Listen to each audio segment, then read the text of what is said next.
Welcome, and thank you for joining us today for the research release of Where Women Win, Closing the Gap in Congress.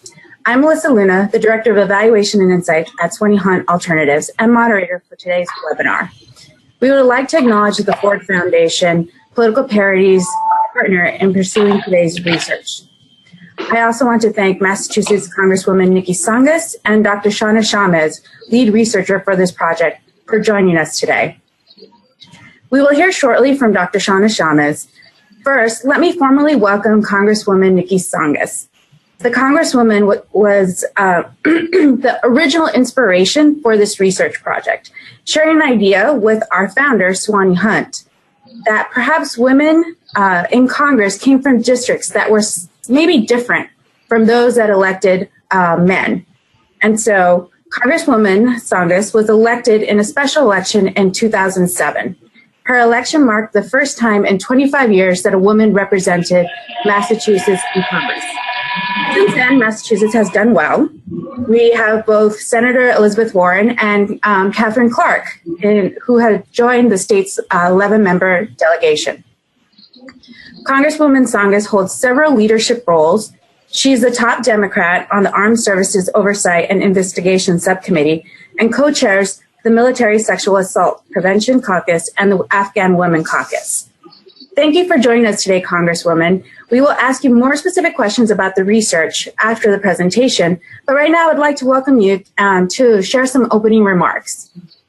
Well, thank you so much. It's great to be with all of you, and especially to be working again with Hunt Alternatives. Swanee Hunt was one of the first people I went to when I first thought about running for Congress in 2007, and she has been a tremendous supporter at looking at ways to help support women seeking to win elective office, especially at the federal level. When I made a decision to run in 2007, it was, among many other things, because I understood the value of a woman's voice in Congress, but also because it had been 25 years since Massachusetts had elected a woman to Congress. We had only elected 3, but one of them actually had come from my district, and she had been elected in 1925 and served until 1960. And she was a Republican, but she was a moderate Republican, and she is still the longest serving female member of the House of Representatives. So as I'm in Washington, I think so often of her and what it must have been like for her, but I'm also so grateful for it. When I ran, we had an intense, highly competitive primary. There were 5 of us, but 2 of us were women. And in the final numbers, I was fortunate to be successful. But the 2 women actually achieved over 60% of the primary vote. And as I looked at it and thought about it, I thought that it was possible that women would do so well for a number of reasons, given one, that Massachusetts had had such a hard time breaking that glass ceiling in recent history. But as I looked at it, I realized it was one, because Edith Norris Rogers, the Congresswoman who served for 35 years, had been in office. There was a comfort level and a familiarity and a respect for a woman holding that office. But as I also looked at who was holding state offices, state senate and state representative offices, in many instances, it was women. And today, 6 out of 8 of our state senators are women. So that is held true in the intervening years. I will be in office now 9 years in October. So as I've served in office, and one of the other things I've come to appreciate it, I knew it instinctively, but as I've been in Washington, I've certainly seen it over and over again, and that is the value of a woman's voice, certainly on all the issues we confront as a country, but also most certainly on issues that affect women and families. And I think the story that tells that more than anything is that the National Institutes of Health has invested untold sums in researching diseases and better understanding treatments, but it was only the women in Congress who made sure that women were part of those studies. And before that happened, women had not been a part of those studies. So it's an astonishing thing, but it took women in Congress to really draw attention to that issue and to bring change. I am on the House Armed Services Committee. It's a committee historically dominated by men. It's become ever more diverse. But as I've been there, I've seen again where issues impacting especially women in the military have been brought to the fore by women in Congress serving on that committee, and that's on both sides of the aisle. So I've been fortunate as a member of that committee to focus on sexual assault in the military, to work across the aisle, to enact major reforms to the way in which the services deal with that egregious crime that happens altogether too often. But we've looked at other things. For example, I learned early on that despite the fact that 14% of the military is now female, body armor had never been developed for women. We became concerned around whether women's health services were adequate to their needs and found, thankfully, that generally they were, but we asked for a study. I became concerned that prosthetics for women who had lost their limbs were suited to their body.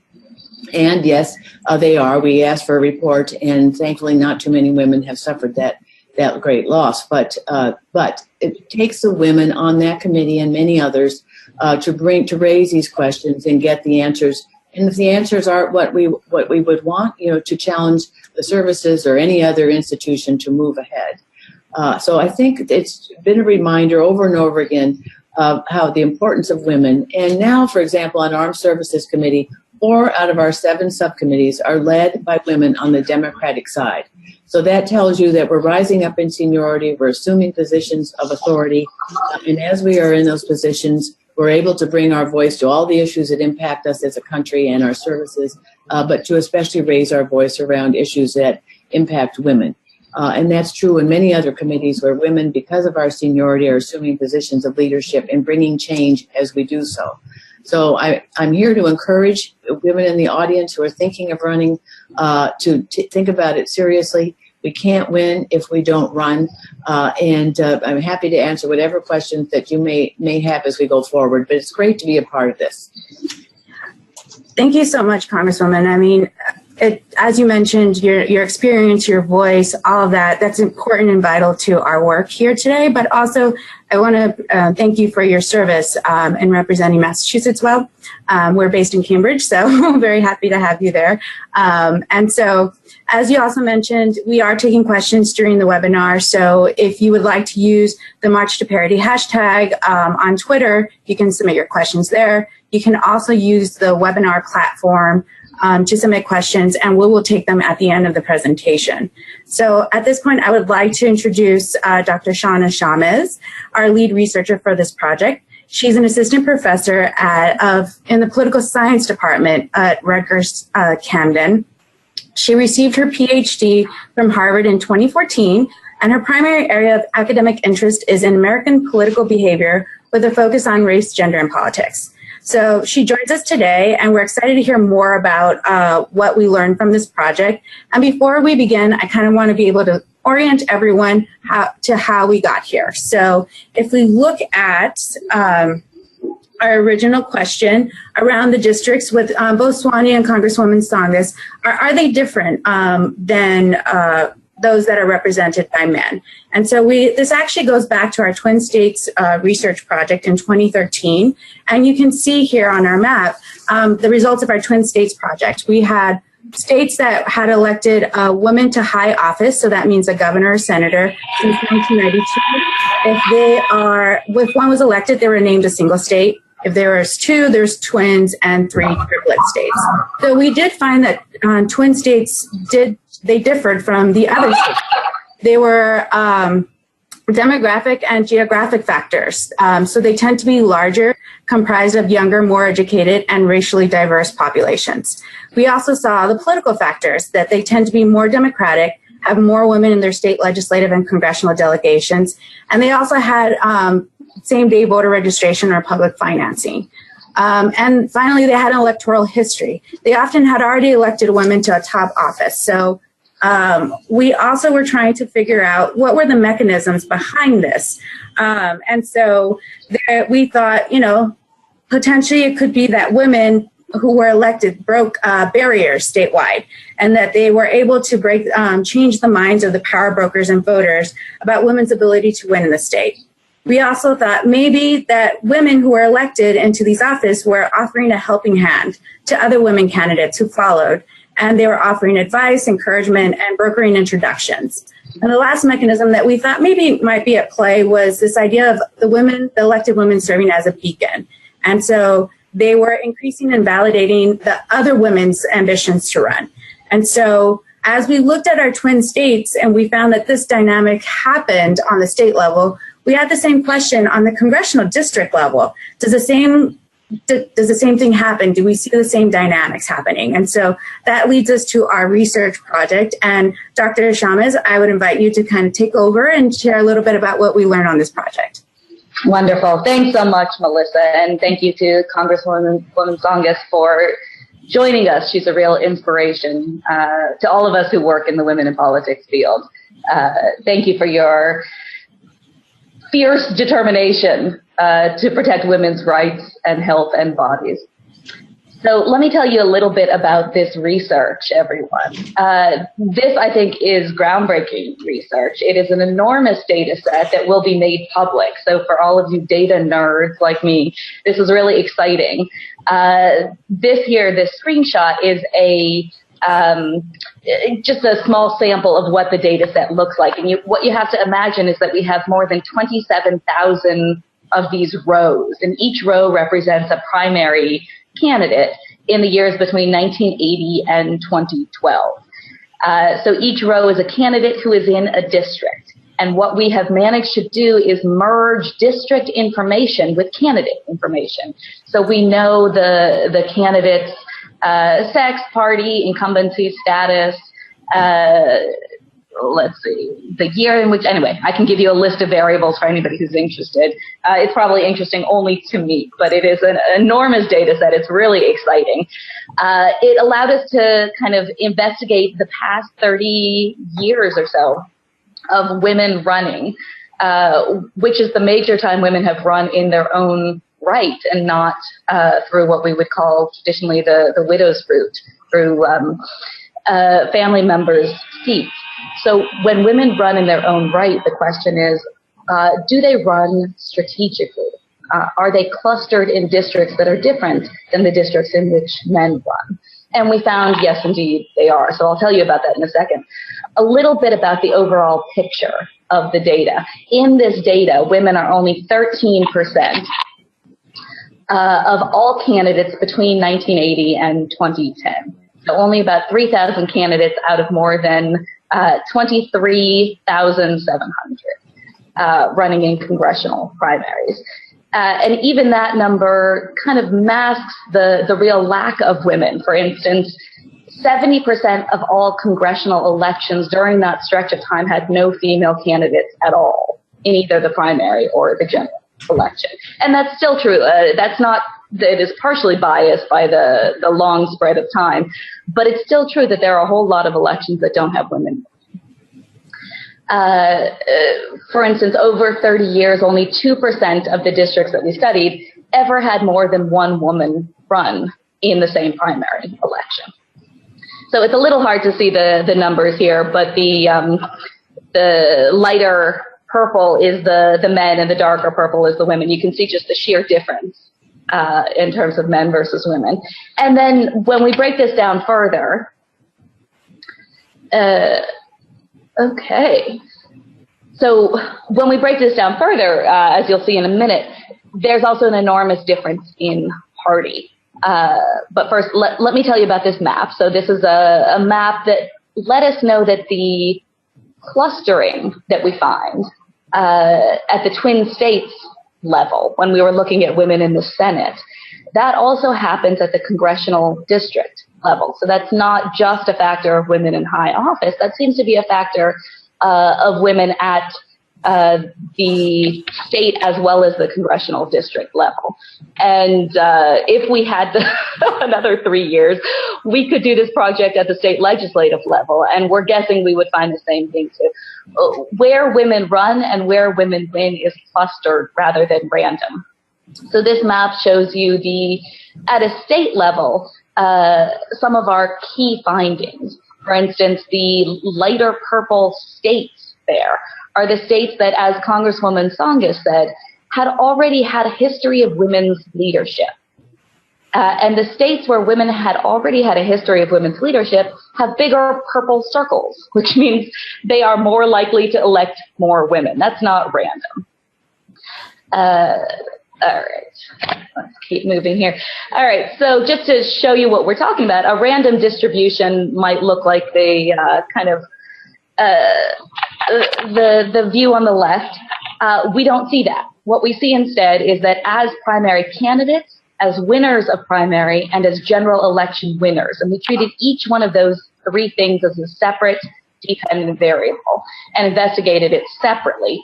All three of them had major findings that they were clustering rather than random distribution. So let me tell you how things cluster. First and most kind of critically, things cluster by party. So this is not a huge surprise, but the numbers are rather large, somewhat surprising. So here again, a little hard to see, but the men have little white dots in the graph here. So the men you can see are fairly evenly distributed across party. The men in our data set, about 49% Democrats, 51% Republicans. The women are not at all evenly distributed. The majority, 61%, are Democrats.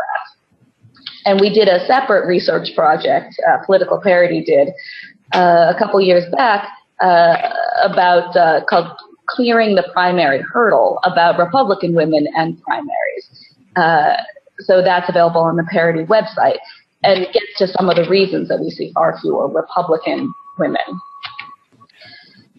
So the clustering of women running and winning at the district level is also not random by certain geographic and demographic factors. So in particular, when the districts are smaller, so more compact, more urban, we are more likely to see women run and also to see women win in both the primaries and the general.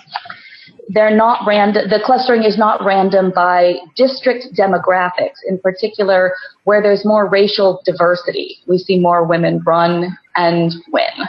Also where there's higher median incomes, higher levels of employment, and a lower percentage of seniors. And some of this gets to where there are larger cities. We see more women. All right. And then the seat status is the most critical structural variable, as in women are far more likely to run for open seats rather than against an incumbent. That's no surprise. That makes perfect sense. It's perfectly rational because incumbents win re-election at a 95% rate. So Laura Liswood, who founded the Council of Women World Leaders, likes to say she thinks there is no glass ceiling for women. It's just a thick layer of men. Political scientists Barbara Palmer and Dennis Simon have called incumbency the glass ceiling for women. It really is a structural difficulty. So if you see the graph here, all of the white dots are seats held by men. Most of those, almost all of those will win re-election if they run. So it's very hard for outsiders of any stripe to get in. But when there's no incumbent, you're far more likely to see a woman run and also win. There's a better shot of winning, clearly, if you don't run against an incumbent. And then there's this finding that we found in Twin States also, which is so important and goes back to Congresswoman Tsongas's earlier remarks. Women are far more likely to run where a woman has held the seat previously, and in districts that are nestled within states that have a higher history and a higher percentage currently of women in office. So there's a couple of different things there, but all of them point to kind of an acceptance of women's leadership, a past of women's leadership, and hopefully a good bench of women ready to run in the present. All of those seem to be important, both in getting more women to run in a district and also in getting women to win. So we did a subgroup focus on women of color. And this is also the topic of an earlier parity research project we did. Latinas Represent, also available on the Parity website. But when we started breaking down the districts where women hold seats, what we found is that there's a difference by whether the seat is majority minority or majority white. So in majority white districts in the House, women hold 13% of the seats. I think it's no coincidence that is exactly the percentage of candidates we had in that whole data set. But in the majority minority districts, women hold 31% of seats. Women are far more likely to run in majority minority districts and also very likely to win. Part of that is party. These tend to be Democratic districts. Once women are the nominee in these majority minority districts, they are very likely to win. Again, a subgroup focus on Republican women, because to me this is one of the most interesting findings of the project. I think it's critical for women overall that we have women in both parties and representing us in both party caucuses. But Republican women are increasingly finding it hard to win elections, which is a different thing than not running. They are running. So what we found is that Republican women are caught in a kind of electoral catch-22. So where they run are the districts where they are most likely to win in the primaries. And the districts that they are most likely to win in the primaries are the districts where Democratic women are also most likely to win in the primaries. They're more racially diverse. They're more urban. They have higher median incomes. They're more politically progressive. That's where Republican women are more likely to win in the primaries, but they are not very likely to win those seats in the general elections. So this is a particular hurdle that Republican women face that Democratic women do not. And you can see the overtime graph here, women as a percentage of partisan caucuses in the U.S. House, starting about 2010 there. 2011, I'm sorry. The parties really start to diverge in the percentages of women.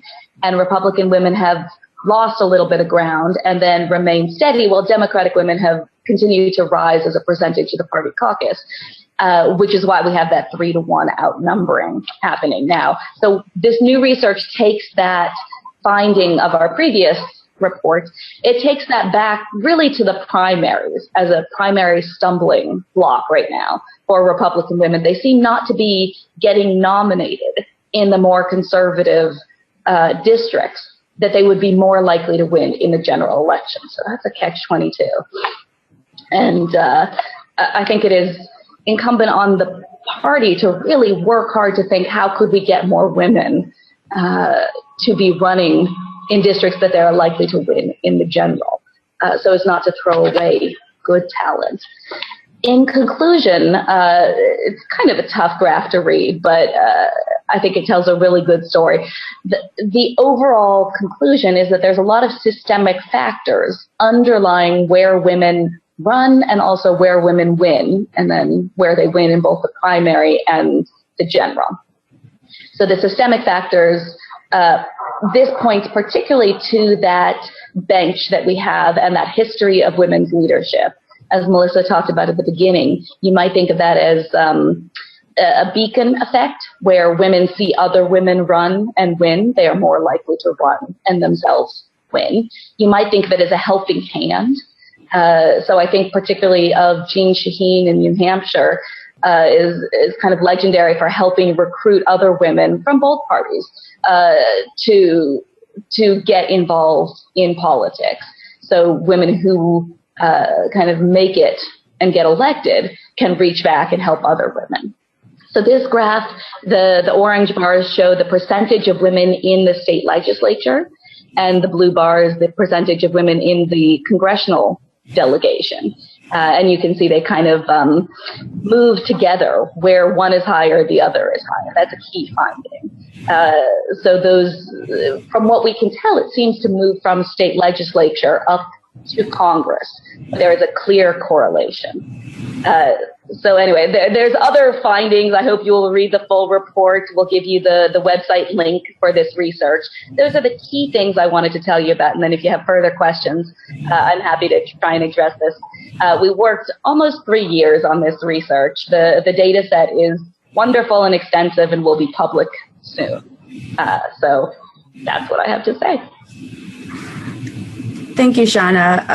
I mean, that was amazing, 23,000 candidates, and that data set, as you've been plugging, we will be pushing that on our website. So that alongside maps that visualizes data over time. So you'll find some of the maps that have from 1980 to 2012, you'll be able to see the trends in the US. So we're really excited to have you here to answer questions around this research, but also to have Congresswoman Tsongas to join us and bring some perspective and share about her experiences, I think both from the research, but also the experience that she lives in Congress every day. So as a reminder, again, you can submit questions on the webinar platform or using the March to Parity hashtag on Twitter.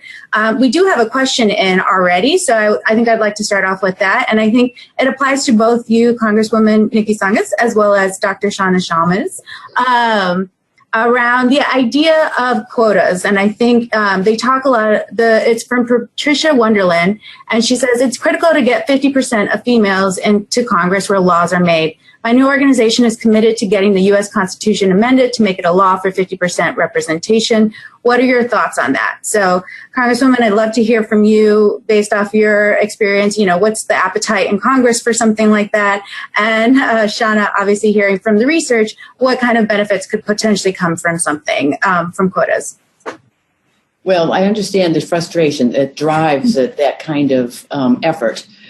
Because it has proven to be so hard for women to be elected for a whole host of reasons. And I'm grateful for the research, too, because I think it's very helpful. I, for one, probably would not be in favor of quotas. I've been to countries like Afghanistan where quotas have helped to bring women into the political sphere, but I find that in many instances it's really window dressing. It doesn't lead to the kind of power that comes about by having to get there through the same process that every one of my male counterparts has to. I have to say that in Washington, and as I serve in Washington, one of the great strengths among the facts that it's equal pay for equal work is that we got there the same way. We had to navigate the system. We had to raise the money. We had to earn the voters' respect. We had to articulate our positions on the issues, and then we had to rise and fall based on all of that, knowing that there were inherent obstacles to it. But nevertheless, you know, I do think we're proving to be ever more successful, and for a whole host of reasons. I think some of this reporting shows that as more women are running at the local level and rising up, that leads to a pool of candidates who can be successful at the higher level. It helps in the debate. People become more familiar with our positions. They see our successes. And so I think the process, while maybe it's taking longer than anybody would want, I do think we're getting there. So I haven't been in favor of quotas, but I do understand the frustration around how difficult it is. Thank you. So from a research perspective, if you look at quotaproject.org, which is through Stockholm University, it's an amazing treasure trove of research. And over 100 countries currently have some form of gender-based quotas. And it allows us as political scientists to start to compare what works and what doesn't, and whether it's a good idea, and if so, what form. So the general idea of reserving seats for women, as Congresswoman Tsongas says, has generally not worked. It often looks like window dressing, and often powerful men get their families or cronies who are women in through that mechanism. A better way to do it, and I don't know that it would work in the U.S. I think most people, like Congresswoman Tsongas, are going to be opposed to quotas. We kind of have an allergy to that kind of affirmative action in the U.S.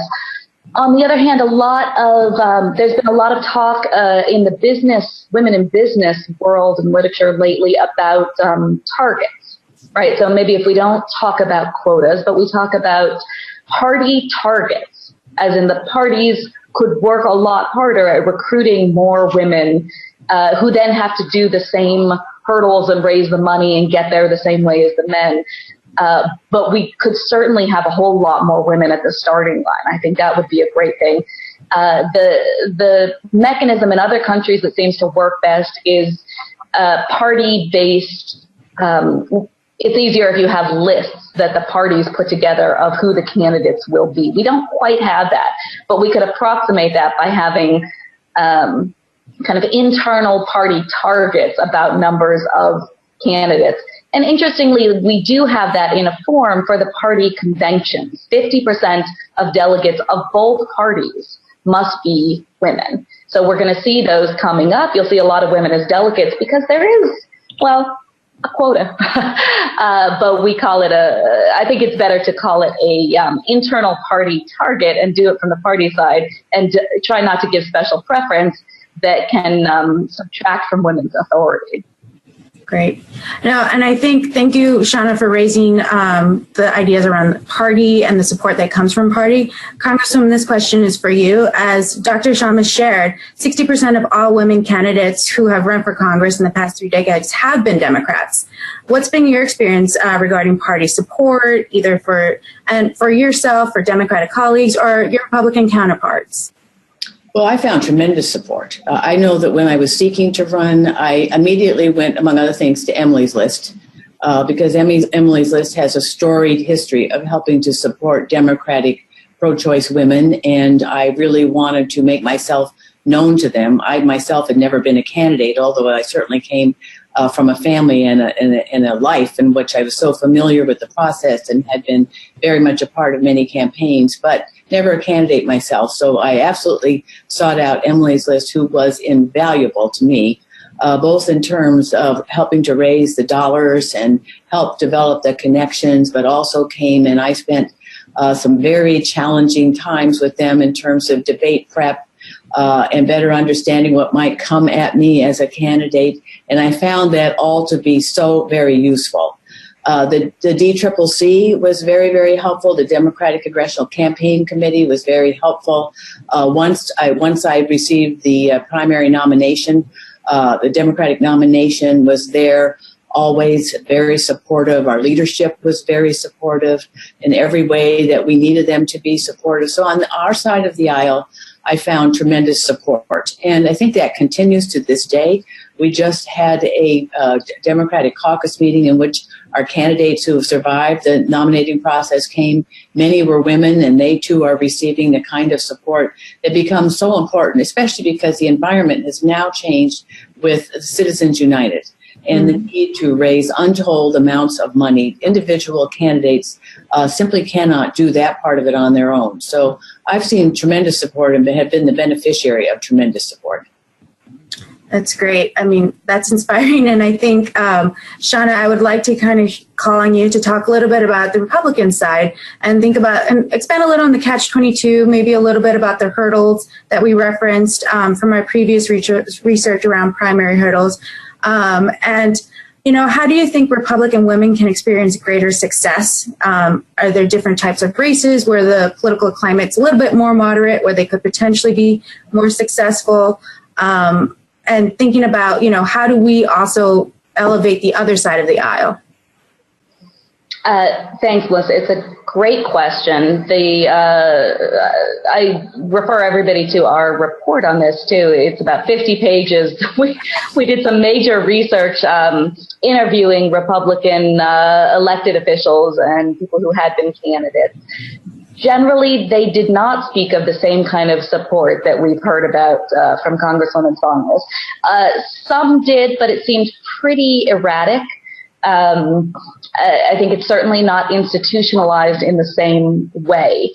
But I do think that the party recognizes that this is a problem for them. There have been efforts just in the past couple of years to try to woo women voters in particular. The party's realizing that women are 51% of voters, actually.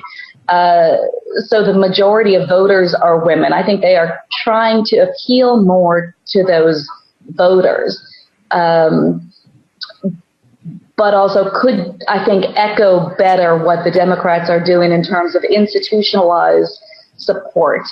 The catch-22 is a tough hurdle to overcome because, in general, there are some very conservative women who survive the kind of Tea Party and far-right primary voting populaces, but not as many as there are far-right male candidates. So Republican women who are, on balance, a little bit more moderate than Republican men in their views are systematically kind of losing in primaries. I think it's a fight within the Republican Party about how far right to be, and it's primarily happening in primaries right now, where we see moderate Republicans losing out in primaries.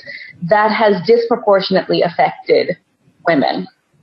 Part of it, I think, does have to do with money, and particularly the Citizens United decision that has allowed large national groups to start investing in these local races and to knock out the moderates in the hopes of getting a more far-right caucus. That is hurting women more than it's hurting men. And I think the party is having a hard time with those that then get elected. Those that then get elected tend not to play as well with the centrist Republicans. And that makes it harder to make policy. I'm very hopeful that we could try to, I don't know if we need a constitutional amendment to overturn Citizens United. Something has to happen where unlimited amounts of money cannot be spent by national groups in local primaries with the goal of reshaping the country's representation. That is going to hurt women more than men within the Republican Party. Oh, thank you. And I think we're seeing record spending this campaign season. And of course, I have a question here. I don't think we were ever going to be able to get away from the presidential question here from Nancy Jo Kemper. But her question is, with Donald Trump at the head of the Republican ticket and Hillary Clinton at the top of the Democratic ticket, do you think that women will have a better chance in this election cycle to get elected to Congress? So what's the impact of this election? She mentions that she's a first-time candidate, and so she is against a second-term Republican who she believes is very vulnerable. So thinking about, this election cycle, what can we expect from this cycle? Are women going to fare better in these congressional races or races down the ballot? And this can be let's start with Shauna, and then we'll go ahead and have Congresswoman Tsongas fill in on kind of what her perspectives have been over the time. So, Trump is a tough one. If it weren't so frightening to me as a political scientist, the prospect of him being our Republican nominee, I would be glad as a feminist that he's running, because I do think it will drive women to vote. I think it will drive women toward electing hopefully more moderate voices than that at the top of the party. So I'm trying to see the upside of that. The research does show, though, that people are in a really anti-government mood right now, and that's part of what Trump is capitalizing on. So the danger, I think, is people will be so turned off by this election that they just may not vote. So the watchword for me in this election is turnout. If we can get high turnout, I think we have a very good chance of having the first woman president and also more moderate Republicans elected in opposition. That's my hope, anyway. Great. Congresswoman? I would agree that turnout is, in the end, going to drive the outcome. As a Democratic woman, I've certainly been quite alarmed by not just one, but the series of comments that Republican nominee has made. And I'm sure many have seen the ads that have sort of pulled together the totality of, actually not even the totality, but the wide range in which they take place. And I think it's certainly alarming for women in general across this country. It's one thing to be anti-government. It's another thing for an anti-government candidate to be linked with an anti-female candidate. And that is very, very concerning. I know that many Democratic candidates, not just women, are certainly tying their Republican opponents to their presidential nominee. And that it remains to be seen whether that will be a proven strategy, but yet I think it's an appropriate strategy. So in the end, turnout is key. It's going to be incumbent upon any of us running for office to really remain focused on that. I happened to hear a radio commentary today in which a Republican woman, was really struggling with, she kind of does embrace some of the anti-government views of Mr. Trump, but at the same time, she's so concerned with this sort of anti-woman statements. And so I think you're going to see a lot of women, especially Republican women, and maybe some independent women weighing those two aspects to their vote. And hopefully the way forward is not for people to stay at home. They have to cast their vote. It's the one way in which they have to influence how this country is governed. And just a note for candidate Kemper. First of all, good luck. Yes. But also the research that I'm seeing about people's anti-government sentiment right now, a lot of it seems to have to do with the lack of ability to get things done, the lack of civility in government work right now. I think the more you can stand out as somebody with integrity, as somebody who can respect other people, even if you don't agree with them, I think there's a deep hunger for just basic human, relating to other people in a human way and not just a partisan way. Mm-hmm. And I think candidates that can do that and that can show that they are above some of the ridiculous comments that their presidential candidate has made, I think will stand out. Well, and Shauna, I think one of the things that I see in this question that I'd like to ask you is that, it seems that the research affirmed the findings that incumbency is the hardest glass ceiling. Do you think that the power of the incumbency has increased or decreased in importance over the course of the research that was studied? And what kind of strategies can be used to expand opportunities for female candidates to run successfully for Congress? The power of incumbency has increased over time because we have more and more partisan drawing of district lines, both at the state legislative level and especially at the congressional level. So in 1992, we call that the year of the woman in politics because the number of women in the House more than doubled in that 1 year. That was because of redistricting after the 1990 census. So 1992 was the first year. There were a bunch of open seats and women ran for those seats en masse. Partially also that was right after the Anita Hill the trial, the confirmation hearings of Clarence Thomas. So kind of a feminist awareness coupled with open seats was critical in that election. But it wasn't repeated in 2002 or 2012 because the district lines had been drawn much more carefully to protect incumbents and not create more open seats. So that's a problem. The way that we draw district lines has always, since the days of Elbridge Gerry, from whom we get the term gerrymandering. It's always been a problem, but we haven't totally figured out how to make that more fair. We need to think about who should be drawing those district lines and how they're drawn.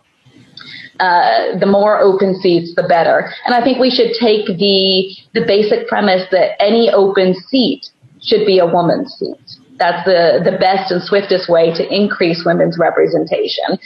Women's groups, Emily's List, the parties, I think, could all commit to trying to find and run viable women candidates in any open seat, and particularly to support those candidates. That's the best shot. Thank you, Shauna. Congresswoman Tsongas, I think we can shift this to a slightly more positive note for women. When you were elected to Congress in 2007, there were no other women in the congressional delegation from Massachusetts. Today, both Elizabeth Warren and Katherine Clark have joined you. Can you talk a little bit about that? Did you give them any advice or assistance as they organized their race? And do you think your election helped pave the way for them in any sort of way? Well, I certainly encourage them to run. I can remember when Senator Warren, now Senator Warren, called me and said she was thinking of it. I said, you absolutely go for it. And I think I was the first in our delegation to endorse her. And we've seen what an invaluable contribution she's making to this country. The same was true for Catherine Clark. She was in a primary in which there were several women, and I chose not to endorse. I knew them both. They were both great candidates, as there were several other men. But once she decided to run, I was a strong supporter. I do remember Catherine calling me, though, as she was thinking about whether or not to run, and wondered, given the partisan atmosphere in Washington, if it was worth it. And I told her a story around women's body armor, where I had learned that the body armor had not been developed for women, and to my astonishment, actually. And in that year's National Defense Bill was able to insert one line in which I tasked the services with developing body armor for women, which went on to become the law of the land. And a year later, I was trying on body armor for women. And so just to make the case that, yes, even in this partisan atmosphere, there are many opportunities to get things done because we hold federal office. And that office has vast opportunity and authority to make real difference in people's lives. So, yes, I was very encouraging of her. But to get to the issue, I wanted to just briefly address the issue of incumbency. Yes, I did not run until we had an open seat. As a Democrat, there were, we had a very popular congressman who now leads the entire University of Massachusetts system to great effect. So I was not about to run against him. But once that seat was open, yes, obviously, because as I say so often, women can't win if women don't run. And here was an opening. And that was true in Massachusetts in general, that we tend to elect people who are reelected, but not they are incumbents, but they also tend to be very purposeful members of Congress, and their voters value it. So I think the open incumbency is an issue, especially where we do reelect people over and over again. But redistricting is also an issue because it tends to draw lines to support a particular party. Mm-hmm. And especially in those states that are much more red, strongly Republican, and where women are having, as your research has shown, that's really an obstacle to getting elected.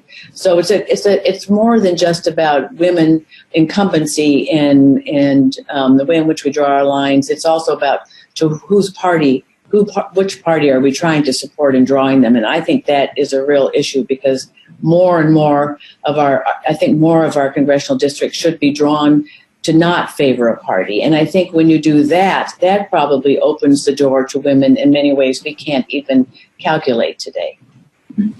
Thank you, Congresswoman. And I think one of my follow-up questions to that is from the research, we saw that often a congresswoman leaving office, they weren't replaced by another woman.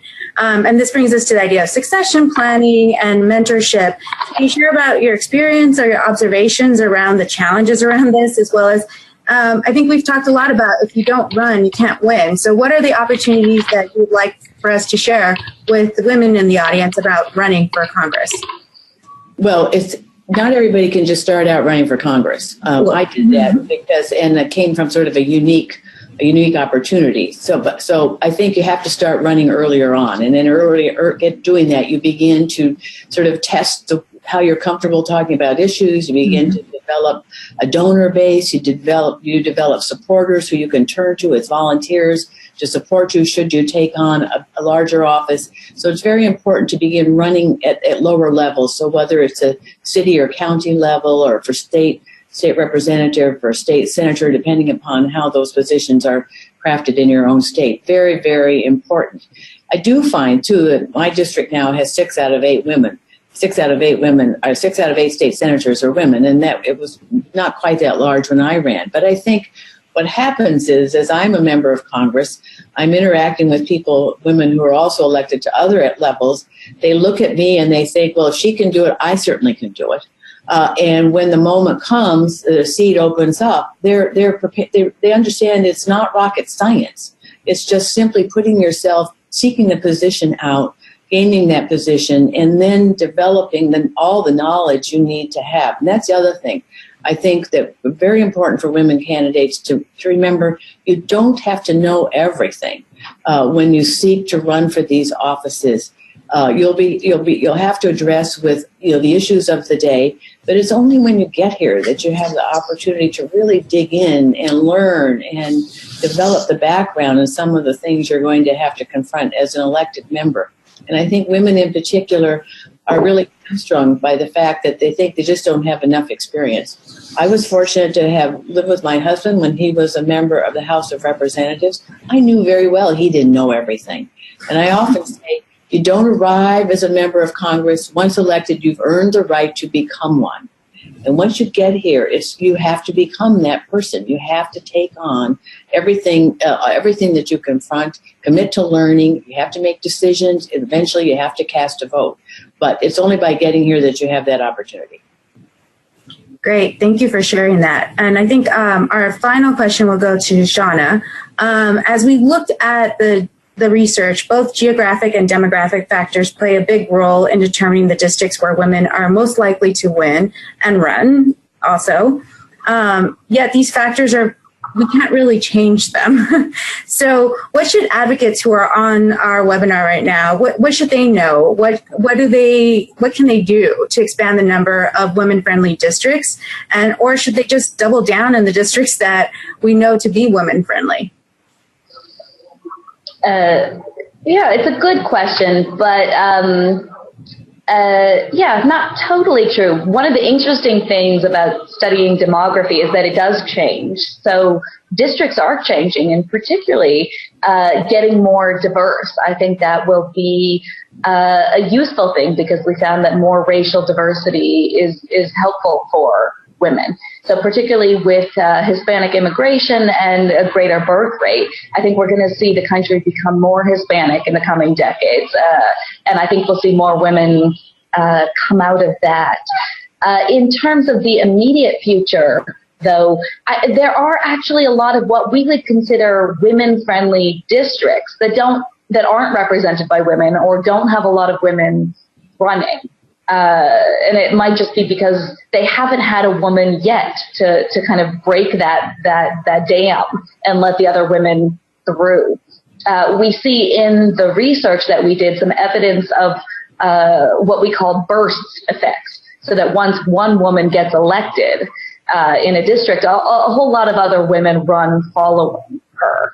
So I think one thing that people could do with our data set is use the findings to identify what we would call the low-hanging fruit, the districts that could be women-friendly but haven't had a lot of women running or winning yet, and could also make sure that in the districts that are women-friendly and that have had women run, that the seat does not go to a man because there aren't enough women running. So that happened in the district where I grew up in California. It was the district of Congresswoman Lynn Woolsey, who recently retired and was replaced by a male candidate. There weren't, I think, enough women running to kind of come up with a good successor for her. Whatever we as feminists and as feminist groups, as the party can do to say that seats that are held by women hopefully will continue to be held by women. That's not true currently in our research. And that any open seat should be a woman's seat. That's the only way that we can make progress.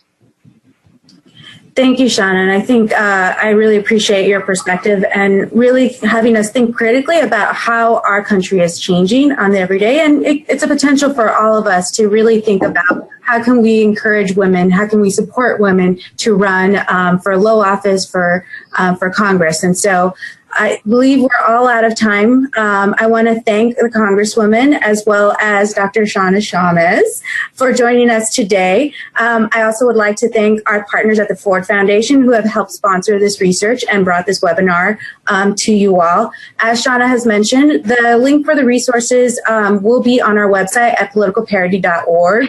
We'll have the data set, we'll have the technical report, a summary of these findings, but also some very cool visual maps that kind of show the trends over time. We hope that, the findings we shared have been the beginning of some of the great things that others can learn from the data set, and so we're happy to share that. We also have another project with the Center for American Women in Politics around the impact of women in Congress and how well they represent and during highly partisan times. So we will look forward to our next research release with them. And until then, thank you all again for joining us and have a great day.